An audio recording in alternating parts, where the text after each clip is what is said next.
Hey, everybody, and welcome to the Afghanistan Project podcast. If you're feeling like a little bit of deja vu because Mikael Cook is here, let me assure you that everything is fine. And Mikael is my guest today, which is just absolutely amazing. If you haven't been here since the beginning, I will introduce Mikael Cook. He is an all-star Superman, fantastic all-around good guy. That's what he told me to say before we started recording.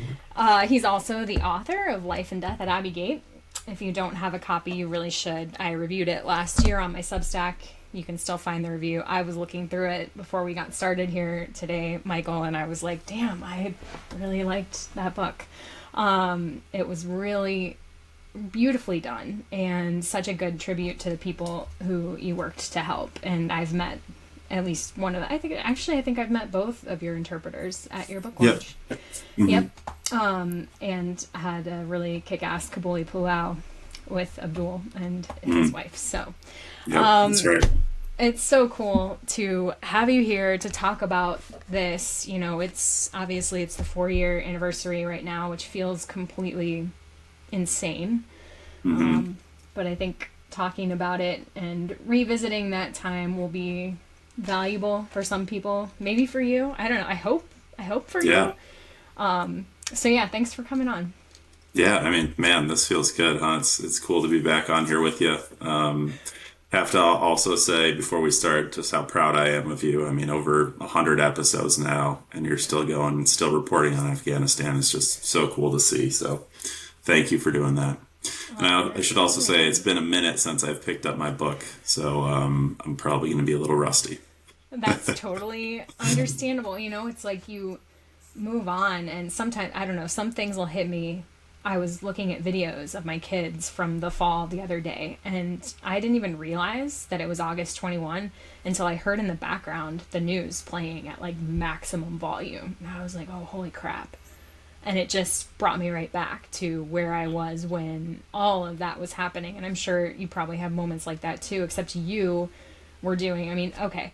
I guess I want to start by talking about how the podcast started, which has nothing to do with your book and yet has something to do with your book. But, you know, when we first met, I felt like, you know, you had just been involved at the level that I really wanted to be involved in at that time. But when I read your book, I thought, oh God, no, I'm really glad I wasn't involved at that level because I would have lost my mind. Like, so do you want to tell, I always feel like I tell this story. I don't know that I've ever heard you tell the story of how we met and how the podcast started. So I'm going to let you tell that story.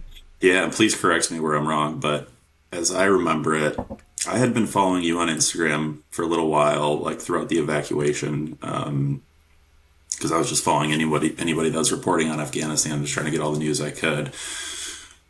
So I know I was following you for some time. I don't know when I became on your radar, but we started communicating on Instagram, just passing information back and forth, I think, and just news of what's going on. I'm going to break in here. Yeah, I saw that you had a picture with like 12 Afghan children on your dock, and it was labeled geolocated, and I went, oh my God, that's like down the street from me. And I remember popping into your DMs and just being like, I don't ever tell people where I live, but like, dude, why? What is going on here? And then, yeah, from there, I think it was, let's get coffee. Yeah, we met up and we got coffee, and man, I remember sitting outside and we just talked forever, like hours, just talking about Afghanistan and what was going on. Yeah, I cried. And then, I cried like within 3 minutes of meeting you. Yeah, that's true. My marriage was ending actively as all of this was going on, and you're like, oh yeah, boats, what? And I said, yeah, we don't have those where I come from. You asked where I came from, and I had just gotten off the phone with my mom having a very devastating conversation, and I just started sobbing, and you looked at me, you're like, okay, we're gonna go sit down out here. I thought, okay, this guy is gonna run away and never talk to me again. Anyway, yeah, it was like a 3-hour conversation about Afghanistan. It was the first time, because I'd talked to plenty of people about Afghanistan in the last however many years, but I hadn't talked to them face to face. Because being, you know, a stay-at-home mom at the time, I didn't have those opportunities. And so it was just like a life-changing moment, no joke. Like, realizing I just wrote this somewhere else for something else that will soon hopefully be something I can talk about here. But It's straight up changed everything. And then from there, I've referenced this on the podcast before too. I had a neighbor that said something absolutely horrific about how Afghans shouldn't be able to Yeah. come here. And during our first coffee, you had said, you should start a podcast. And I'm like, what would I do on a podcast? I don't know what I would talk about on a podcast. And when that neighbor said that, something inside my head just went ding, ding, ding. And the next morning I was like, Michael, meet me. And I think I came with like a piece of graph paper that had like 30 names of experts who we should interview. And then on the back side, 30 different Afghans who could tell their own stories too, because that was going to be such an important part of this, to have Afghan voices. So, and you were all about it, I think, right? If memory serves, you were pretty good about doing that. Yeah, I mean, I think I knew that you needed to do it, and if that meant that I had to do it with you, then that was just what it was. Shit. That I wouldn't have done it without you, straight up. And I needed somebody who was going to hold my hand. I didn't know how to do any of it. I didn't know how to get a platform, how to make the episodes, anything like that. So yeah, I wouldn't have done it if you had not done it with me. I was very grateful to have somebody to take it on, and you had so many people too who had really important stories to share. Alexa Greenwald, my God, what an amazing woman. And then when you had all the people who helped you, who are in this book, come on too. I mean, there were just so many important moments that I couldn't have done alone, that I was very, very happy to have a partner in the chaos. Well, I felt the same way, so thank you. Yeah, well, thank you. And so the other part is, like, the first time we talked, you showed me the cover of this book. I don't remember that it was the same though. Was it different then? Went through a few different iterations. I don't remember exactly what I had shown you then, but it was similar. Yeah, I remember it being red. I don't know. Maybe it was the same. But I remember thinking, this is so cool that you're going to write this book about what you did. And, you talked to me about what that was. And I was just, I've always thought anybody who was part of those early efforts was just kind of like saintly, because you had to give so much of yourself for a very, you don't get a break. And I just remember being thinking it was really important what you did, and that, the reverberations of it continued. You had all the people who you had brought here and their people at your home, and just, it was it takes a very special kind of person to do that. Well, thank you. I mean, that. I think one thing that I remind people is, like, these weren't random people that I was trying to help, right? I appreciate you saying those things, but these were my friends. And I think, being put in that situation, anybody would have done the same thing. If you see your friend in danger, you're going to try to help them no matter what. So, but yeah, I mean, having them all come over to my house, and I think, as time goes on, you kind of lose appreciation for these things. So anytime I see them, I try to just remember how special it is that we're all together, and just seeing the kids grow up. I mean, it's night and day different from when they first got here. They're speaking fluent English. They're all, growing up so fast, and it's just been so cool to be a part of their lives. I mean, think about it too, what their lives would have been like if they were still in Afghanistan and you hadn't been able to get them out. It's hard to think about. Sure. Really. Yep, it is. So Yep. It is amazing, all of the second and third order effects of that work. But it did require a lot, and I'd love to go back and talk about, when the day-to-day slog began for you, because your book picks up on August 25th, but you had been doing that long before August 25th. So what did that look like? When did you start, and how did you get through the just constant stuff? Yeah.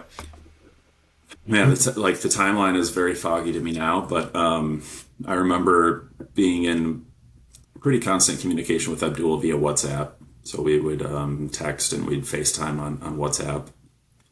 And I remember following Afghanistan in the news and just realizing kind of what was happening or what we thought was about to happen. But really, it all kind of came falling apart when I was at my best friend's wedding. And I was the best man, and I was trying to be as present as I could mentally for him and be in the moment and just having fun. But in the back of my mind, like, Afghanistan was literally like falling to the Taliban as that was happening. So I was obviously very distracted. But then I want to say it was the next day where Abdul FaceTimed me, and I remember he was holding his little daughter, and I had my mother right behind me, and I was sitting in my kitchen at my house, I think, and Abdul just pretty much like, I need help and I don't know what to do. And that was really the moment that kicked everything off. And I remember hanging up, and my mom just like started crying because she sees this little baby girl, and she realizes, the implications of what's about to happen to this little girl. And I remember turning to her and being like, I just have no clue how I could even, possibly help. And that was the moment where we started looking into the whole SIV program, and I had reached out to Senator Debbie Stabenow here in Michigan, and her team was just incredibly helpful. I mean, they didn't have all the answers. They were set up for failure just like everyone else was. But I knew that they wanted to help, and they were, pushing the ball uphill, really. But that's really when it kicked off. That's an intense thing. And, you make it sound like everyone would do what you did, right? But I've talked to service members who refused to even sign a letter of recommendation for for their interpreters because they couldn't prove that it was them, even though a WhatsApp FaceTime situation was readily available to them. So I want to just emphasize that not everyone did what you did. And yeah, so Stabenow, and this is the hard thing, because I was trying to help other people who weren't attached to me, but were coming to me for help because I had written about Tom Schumann, and Tom had gotten Zach out. And so it was, how do I know there are people doing this, but how do I get attached to them? And I never did, but you were able to. And I'd say that's just sheer force of will that you just would not stop. Is that correct? Or what happened after Stabenow, in that initial contact? Well, I guess first of all, it's crazy to hear that people didn't want to help their own interpreters. I hadn't heard any examples of that. That sucks. But I mean, to be honest, that I'm not surprised, I guess, because I kind of ran into one of those hurdles when we were going through Mohammed and Abdul's SIV processes. We had to get the recommendation letters from their actual superiors. And when I had found one of their superiors who, he wasn't friends with these guys, but he had, oversaw them at Camp Marmol, he also refused to write the recommendation. And he just straight up told me that he was worried about his security clearance and what it could do for his career. I put this in the book, and I changed his name in the book just because I called him a coward, and said some not nice things about him, which I still believe, and I just didn't want to put his name on blast to the world. But yeah, that was tough to hear, that people cared more about their careers and their security clearance than people's lives. Especially in those times where we saw people really like putting their positions on the table to help people. Obviously, we saw some people that lost their jobs over speaking up and speaking their minds.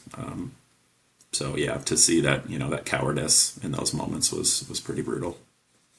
Well, and how is signing an LOR going to make you lose your security clearance? Like, that has not shit to do with that. Yeah. That's very frustrating. I would have also been irate. I should have given this another fresh read so I could remember that part. I've got 100 dog years in this, but damn, I had forgotten that. Yeah, I literally had an email conversation with a guy who just said, yeah, I know, and named the interpreters the call sign that they've used for him, and said, I'm not gonna sign unless I can see him. And I'm like, this is the 21st century, really? Like, here. and just nope, nothing. Oh, okay. Conversation ended. And I know that there are others. I can't tell you how many emails I have written for Afghan SIV applicants to their supervisors saying, "Can you help XYZ person?" And they weren't all interpreters. There were other, situations where they might not have had that close bond. But yeah, Hmm. it's just not. It's unfortunately not uncommon. But Sure. so that was a hurdle, which doesn't surprise me because the SIV program is never easy. And you couldn't sign an LOR for them. No. Explain that one, even as the person who, or just anything to verify their employment. You weren't able to do that at all. Yes, I mean we worked with them, but we had no sort of chain of command over them. And to my knowledge, the letter of recommendation had to come from a superior. So that wasn't us. I mean, so to the U.S. government, we were just friends, and that meant nothing. So all we could do is try to track down the people they did work for. So I think it was Abdul had given me one of the superiors' names, and then I went to my second lieutenant from my deployment and said, "Hey, can you find this guy?" And he did, and that's how we found him. But yeah, he wouldn't write it. So then, luckily, we were able to find a different superior that they had worked for prior who was willing to write it. That's a good thing. But, and I guess we'll get back to what ended up happening with these SIVs eventually. But fast forward. So when did the SIV process start? Give me a time frame about. So yeah, it would have been about mid-August we started working on the SIVs, and like I said, working with Senator Stabenow's team. And I know they were trying to expedite everything as best they could, but the guidance they were getting from state was, okay, have them shelter at home, and we'll call them when it's their time to come. And having worked for the U.S. military for however many years at that point, I just knew U.S. immigration doesn't work this fast. So that was really the moment where it was just super clear to me that nobody was coming to help my friends, and we were going to have to just figure it out on our own to get them out. And I think that was probably the next day is when we made their first run for the airport, just with no support, no plan, no digital Dunkirk at that point. And that was a tough day. And I remember Mohammed got caught up in a Taliban checkpoint and got beat pretty bad. And then they were just fighting their way up towards one of the gates and just couldn't really make any progress. And I think they were there for like 12 hours the first day, and they had their babies and young children. There's 5 children, all under 8 years old, and a newborn. And so after like 12 hours, I remember getting a call from Abdul. Yeah, it was Abdul, and or actually it was a text, and he said, "Brother, can I take this moment to go home and hug my family?" Is what he said. And I was like, that I will never forget that, and I wrote about that in the book. And that just like hit me right in the throat of just like, shit. Like I felt like I had failed that day because here I'm a non-commissioned officer in the U.S. military. They can see the U.S. military right in front of them, probably 50 yards ahead, and I could just sense the disappointment in his voice, and that just that broke my heart, just knowing that there was nothing I could do. And that I think that was kind of the moment where I realized that I needed to do better and dig deeper and just figure out some sort of plan, because just sending them blindly to get their asses beat by the Taliban was just not the way to go. It's just devastating. I mean, oh, there are so many things I could say here, but this is not about my feelings about this, and my feelings I've said multiple times. So how about the next time? Was it the very next day that you guys attempted again, or were you then just pushing for more contacts at the same time? What was that like? Tried every day. I want to say they probably didn't get out until day 4 or 5. I don't even remember at this point. It was such a blur. But yeah, they tried every day, and just little by little, just kind of started growing the network of contacts that were, both stateside and in Afghanistan. And that's when I met the Chris Davises and Tom Schumans and all the people that were working the rat lines that we tried to get out through unsuccessfully, but still every attempt was gave hope at least. And then it was either day 4 or 5 is when we were spoiler alert able to get them out. And that was another moment I'll never forget because the with all the jamming, the signal jamming that was going on, it was almost impossible to get a phone call through once they were close up to the gate. But I remember getting, phone, so calls were dropping constantly, and then finally get a call from Abdul, and I answer the phone and immediately just like, hey, tell me what's going on. And he wasn't there, but I could hear the commotion in the background. I could hear the screaming and just the chaos. And then it sounded like it was almost from a distance. I could hear Abdul's voice, and he was screaming, and he was saying, "Talk to the sergeant, talk to the sergeant." And then I put it together in my head, like, oh, he's holding the phone and his arms extended, like he's clearly trying to hand the phone to somebody. And then the next voice I hear was American voice, and he just said, "Sergeant Zelensky, United States Marine Corps." And I was just like in shock at that point because man, I was just destroyed by then because hadn't slept and felt like a year at that point and just stressed and every horrible emotion you could feel at that point. But once Sergeant Zelensky's voice came on, I was just like, wow, this is crazy. So long story short, after a quick talk, he was like, all right, I got you, I'm gonna get these guys through. And then the call disconnected, and they went silent for a couple hours, and those were a couple long hours of me waiting to hear from them. What? How long? Okay, I guess let's keep going, and I'll ask this later. So they got through, and then you didn't stop. Like, they got through, but then you continued helping other people. Correct. When did that start? That the other family came on your radar? Yeah, so I had contacted my chain of command shortly after. I want to say when Abdul and Mohammed's families got to Qatar and they were on their way to Germany, I had contacted my chain of command because I was going to try to get a seat on a plane over to Germany just to like bring them stuff because they left with nothing, the clothes on their back, and they were standing in Abbey Gate Canal, which as we know, filled with shit water. So they had babies and children standing in shit water and no change of clothes, no food, no nothing. So I was trying to just figure out how to get to Germany so I could get on base and get to see them and bring them whatever they needed. And that's when my commander informed me like, hey, we actually have a captain in our sister company in the battalion who has a soldier in the battalion who's trying to figure out how to help his family. They're stuck there, and they haven't been able to make any progress.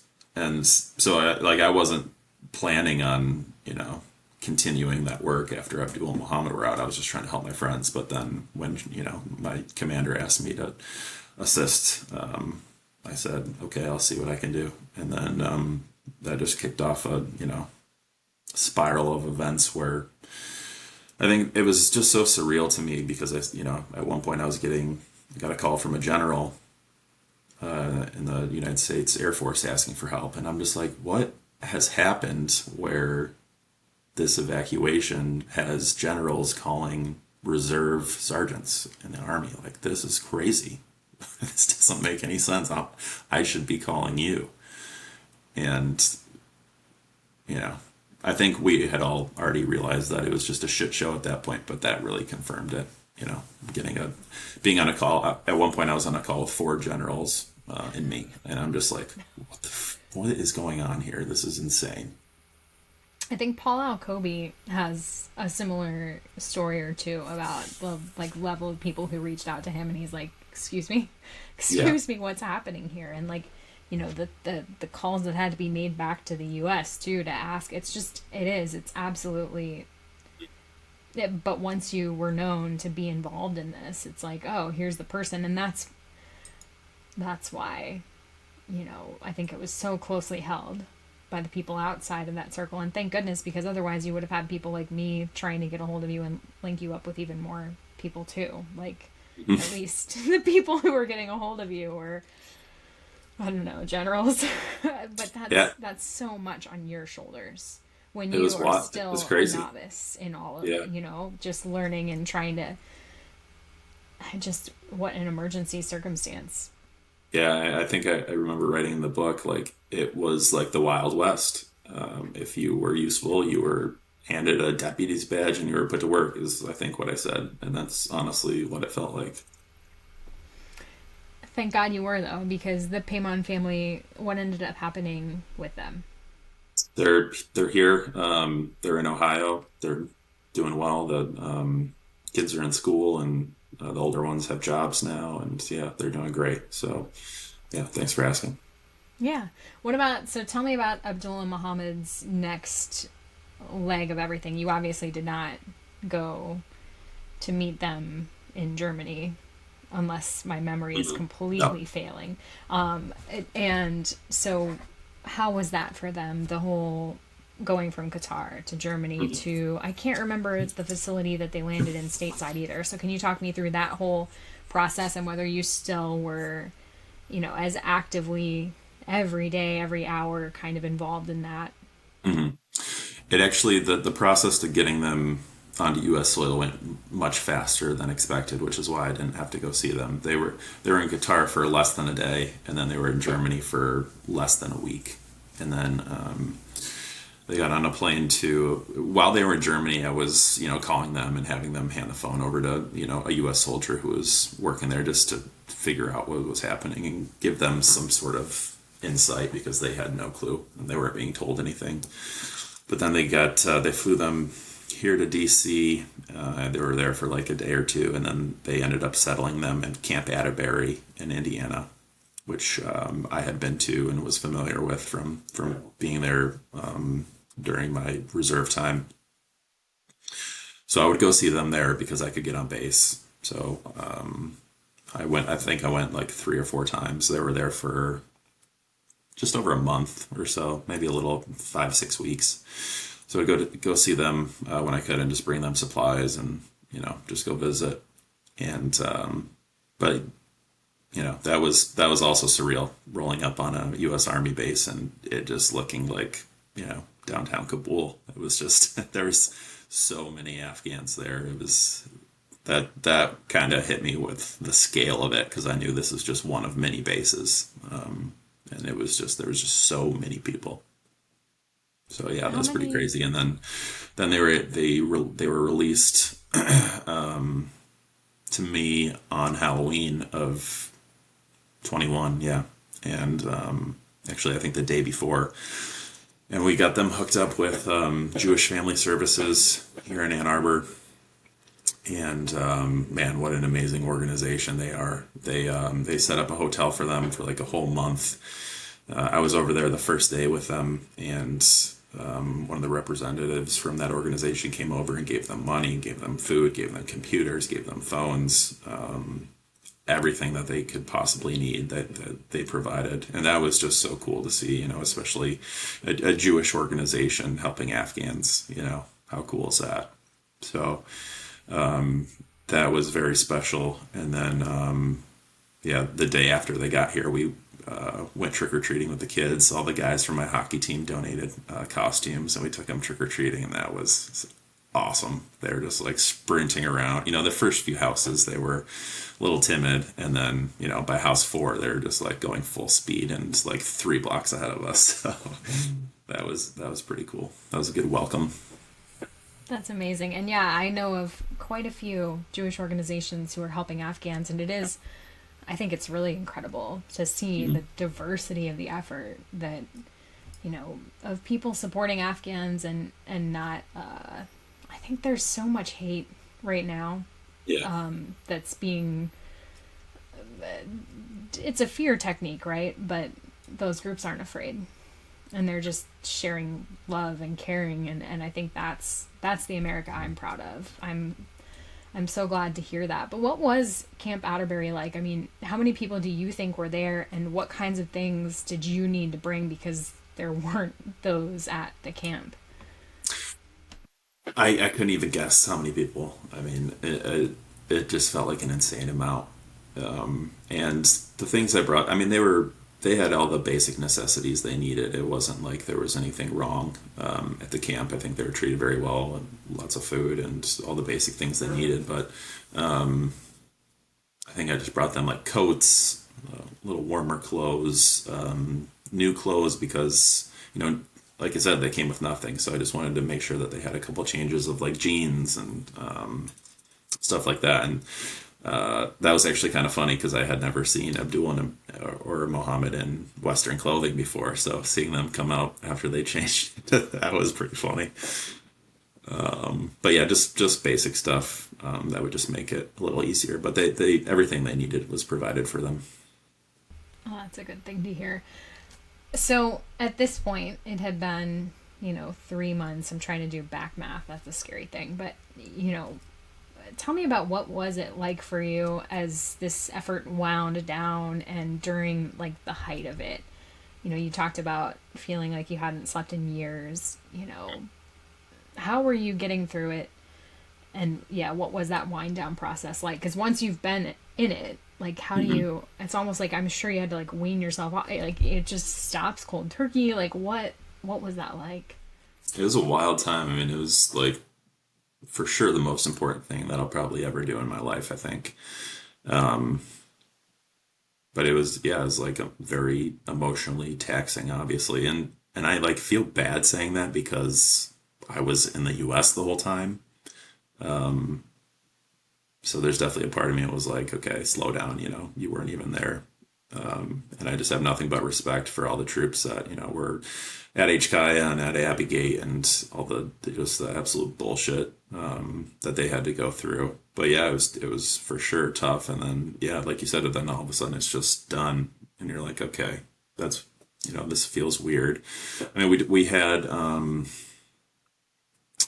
the Pyman evacuation obviously took a long time, so that kind of stretched it out. I mean, we had them in a safe house for like over a month. The Pyman family evacuation that stretched it out a little bit because that one took like a month or a little over a month. I think I have to go back and remember the actual dates, but then the Kurbanali evacuation that took over a year. So even though things had settled down from the hysteria of the evacuation, there was still obviously work to be done to get them over, and that just ended up kind of we kept them hidden in a safe house the entire time, but that was more just like a political game than versus the Wild West like the HKI evacuation was. So it was a little bit different. But yeah, once that's all over, then it's just there's almost like this sense of what do I do now with my time? Like who, because again, like at that point, the NGOs had really taken over, and there wasn't much that just a normal person could do without being involved with one of these NGOs. So just, I guess, thankful that they stepped up and took over, but also just it did feel weird for sure. I bet. So I'd love for you to talk about the Kurbanali family, but I want to inject some editorialization for a minute because I was part of an evacuation group for a little bit, and it was insane. Like just the trying to organize safe houses and do all these things, and for multiple people at the same time. I mean, people were not on their best behavior because it was so overwhelming. It just that whole post evacuation period was very, very intense and overwhelming. And I guess let's talk about the Kurbanalis. How did they come on your radar? What was unique about their situation that you had the more political issue of getting them out? Yes, the Kurbanalis were back to when I was talking about getting a call from generals.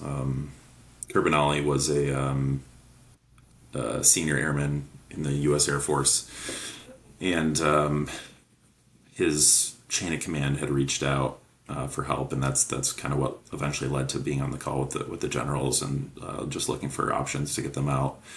So we had arranged for them to be taken up to Mazar Sharif and put in a safe house. And we thought, honestly, I thought that this was going to be very fast because this is the the family of a active duty airman. We have multiple generals working on the case. Like this is going to be a 1 week, 2 week thing, and they'll be out. Stretched into over a year of hiding them and going through the process of trying to get them out. Finally, Congressman Jim Jordan out of Ohio stepped in. I had a lot of calls with him and his team, and he was just amazing to work with. And then finally he stepped in and helped us get it over the goal line and get them out of the country. But yeah, that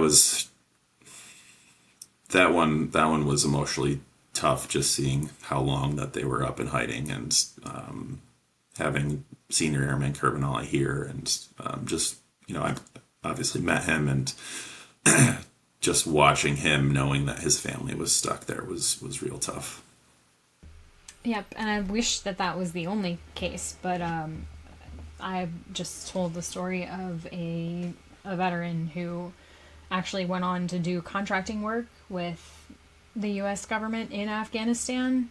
He came here on the SIV program, right? Became a citizen, joined the military, left the military, and his family is still stuck.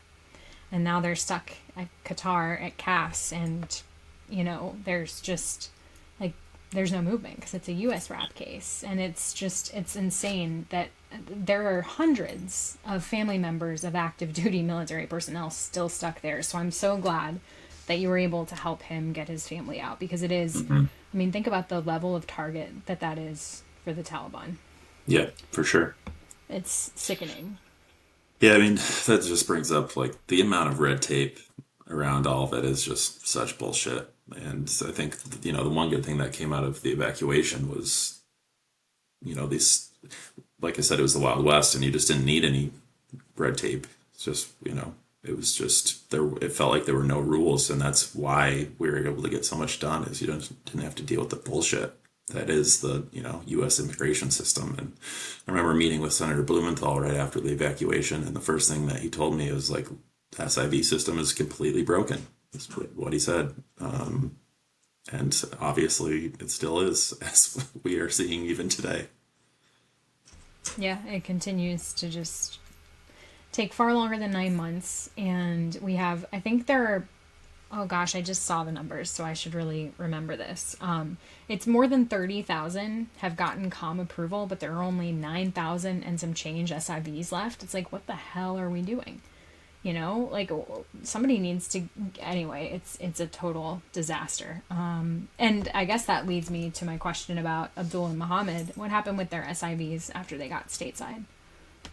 Nothing ever happened. No approvals, no anything. So we've totally abandoned that, and they have a lawyer who's working for them, and she's amazing, and so thankful for her. But as of right now, they have asylum, and they're working on their green cards through that route, but there's no progress in the SIV front. So they don't actually have asylum yet.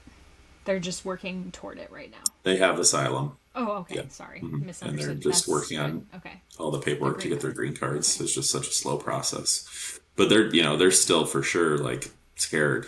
We talk about it all the time. They're scared to be deported back to Afghanistan. Yeah.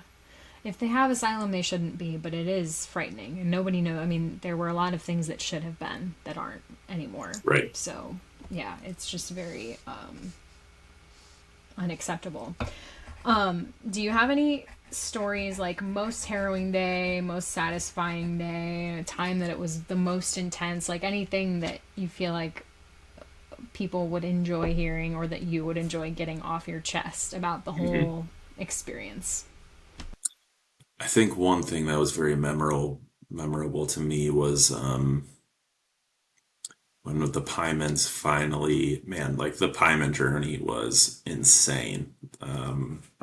That's a whole book in itself, really, honestly. But that was the one that we worked with Senator Blumenthal's team on, and we had tried to get them through some secret rat lines down at HKIA for a couple days and got like so close and just had like some devastating turnarounds. And I remember Sergeant Pyman. There's another text I'll never forget. He after like our third rat line failure, he messaged me and he said, "There's still hope, isn't there, sir?" And I'm getting like emotional just thinking about it right now. Uh, and I said, "Yes, there's still hope."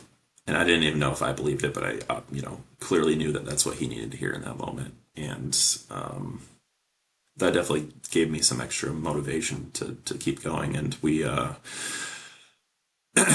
got through Senator Blumenthal's team through Alexa. They were able to coordinate some shuttles up to Mazar Sharif and arrange some safe houses for the whole group that was involved in that one.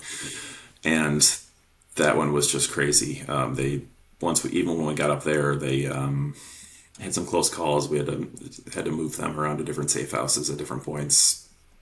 Made multiple runs for the airport, like had everyone loaded up on the bus and thought we were all good, and then bus would turn around back to the safe house. I mean, that happened over and over, and it felt like an episode. It felt like the movie Argo, honestly. And we had created fake visas for them to get past the Taliban checkpoints and get past Taliban TSA. And there's just so many points where I'm just sitting on my couch like, fuck, are we like sending these people to their deaths? Because this is not a game. And so I remember just tracking their progress as, first as they made it up to Mazar Sharif, and they went through like 14 Taliban checkpoints. And they made it up there, and, little relief then, and then it was back and forth between the airport. And then when they finally got past both the TSA screening points, they sent a selfie of them in the terminal, and they're like, okay, feel a little bit better. And then, all right, they're about to board the plane, and then we get a selfie of them on the plane. And then that was amazing. And I had the plane's tail number, so I was tracking it. And I think actually, yeah, there's a picture of this in my book as well. If you open up to that page, you can see the picture of the plane in the air, and it's the only plane in Afghanistan airspace at the time. And I remember just watching it constantly. And then as soon as they crossed the border, we're on the group chat with Senator Blumenthal's team. And I just remember throwing both my fists in the air and just like screaming and clapping. And I'm in my room by myself, just like a psychopath. And wow, what a cool moment. And I forget about that often. And I'm actually glad to kind of relive that right now. But yeah, that was cool. That's amazing. Has anyone ever from the government thanked you for what you did? Senator Blumenthal did. That's it. Yeah. And that was just like a thank you. And that means a lot, right? Coming from a senator, but never recognition of. No. Do you think that people who did what you did, and I know this is what I love about veterans. Veterans never ask for this, and veterans should get it 100% of the time. It should be civilians like myself who demand it, which is why I do. I just think that everyone who is part of this, veteran or not, anybody who did this work needs to be thanked in a very public way. I know that there have been, acts, but if people don't know that something has been said about that, what does it really mean? Yeah. So for doing the safe houses, was that your role? What was your role in all of this? Because you're part of the chats, you're orchestrating different things, but everybody had a different, here's your alley of things that you did. What was your primary thing that you were responsible for with the Pyman and the Kurbanali cases? And Abdullah and Muhammad, that was you kind of did all that. You didn't have to get safe houses, but what about those two? Honestly, for Pyman's, very little other than, at the beginning, it was just me. But then once we connected them to Senator Blumenthal's team and to Alexa, they really just stepped up and took everything. So I was more of a bystander and just there for support and to communicate with Kurbanali, who was communicating with the family, and Pyman, who was communicating with his family. But honestly, they were just so great. They did so much of the work. Yeah, that's amazing. And there is a lot of work to be done in those situations. But I think that being the person who gives people hope is, I mean, you can't, somebody needs to do that. That's especially when there are so many stops and starts. And I know, like, Operation 620 that I was working with for a little bit, they told me similar stories about the Mazar runs and, getting people in a bus and it going nowhere, and those tense moments when the Taliban is coming through and checking everybody's things, and just all of those things are so tough to watch and to live through and to feel it's just a lot for somebody to be dealing with. Do you think that writing the book was your answer to what do I do now that I have all this time that I'm not using to save Afghan lives? Yeah, maybe. It was definitely like great therapy for me just to like get it out of my brain and off my shoulders and onto the page. It was personally, like selfishly, the best thing I could have done for myself. But yeah, I mean, I wasn't planning to write the book. I even when I started writing, I wasn't planning on writing the book because I remember the story had leaked on social media and Facebook and Instagram, and just people were constantly asking me all about it. And, it's not a short story to tell, so I remember telling it over and over, and eventually the details started getting super fuzzy, like they are again now, and I was forgetting timelines and order of events, and that was what sparked me to just get it down on the page, just so I didn't forget for myself. And then, man, it just like fell out of me so easily. It was crazy. And before I knew it, I want to say 25,000 or 30,000 words. And I felt like I wasn't done. And I felt like there was a bigger story to tell. And that's when I started toying around with the idea of writing the book. And so I just kept writing. And eventually I was like, okay, yeah, I think I actually have something here. Yeah, man. That's the best way to process things in my head too, is get them out, because you have to then have the order and the whatever. I always tell people, like, write it yep. And it will get out of here, and that's super helpful. I'm glad that worked for you. You've been on so many podcasts. I remember when the book came out and you were just on everyone's podcast talking about the book. Is there anything that in all of that you didn't get to say that you wish you had gotten to say? Wow, what a good question. I'm a journalist. What can I say? Let me think about it for a second.